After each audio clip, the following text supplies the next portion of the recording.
Assalamualaikum warahmatullahi wabarakatuh. Perkenalkan, saya Reparita Dwi Natasha dengan NIM 0023045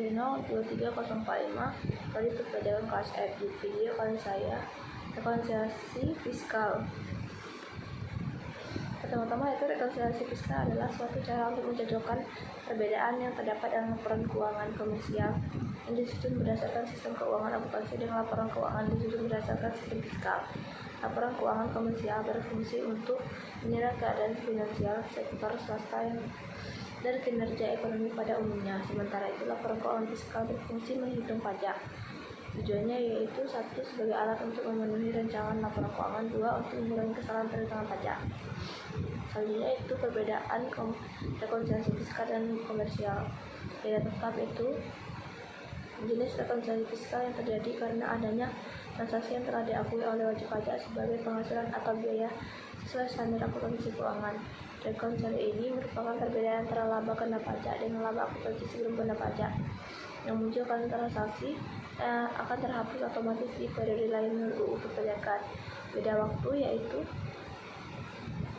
yang terjadi karena adanya perbedaan waktu dari sistem akuntansi dan sistem perpajakan. Jadi dalam hal ini, transaksi menurut akuntansi komersial dan pajak sama, yang membedakan hanya waktu alokasi biaya. Selanjutnya itu contoh soal PT Makmur Jaya laporan laba rugi komersial untuk tahun yang berakhir 31 Desember 2024. Pertama itu pendapatan usaha sebesar 1 miliar. Yang kedua yaitu beban pokok penjualan yaitu sebesar 600 juta, laba bruto 400 juta. Beban operasional itu pertama gaji karyawan 100 juta, biaya listrik dan air 20 juta, biaya telepon dan internet 10 juta, beban sumbangan tidak ada hubungan dengan usaha 5 juta, biaya representasi karyawan 8 juta, beban pengusutan komersial 30 juta, total beban operasional itu 173 juta.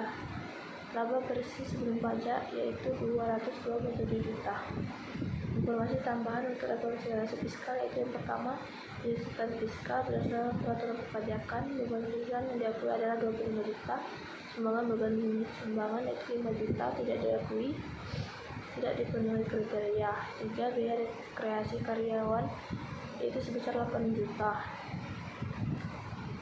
Selanjutnya perhitungan rekonsiliasi fiskal yaitu 1. Laba bersih sebelum pajak 227 juta, koreksi positif yaitu beban sumbangan 5 juta, biaya rekreasi karyawan 8 juta, perbedaan beban pengusutan fiskal 30 juta dikurang 25 juta yaitu hasilnya 5 juta. Koreksi negatifnya itu sebesar 245 juta. Demikianlah yang dapat saya sampaikan. Mohon maaf apabila ada kesalahan. Saya akhiri. Assalamualaikum warahmatullahi wabarakatuh.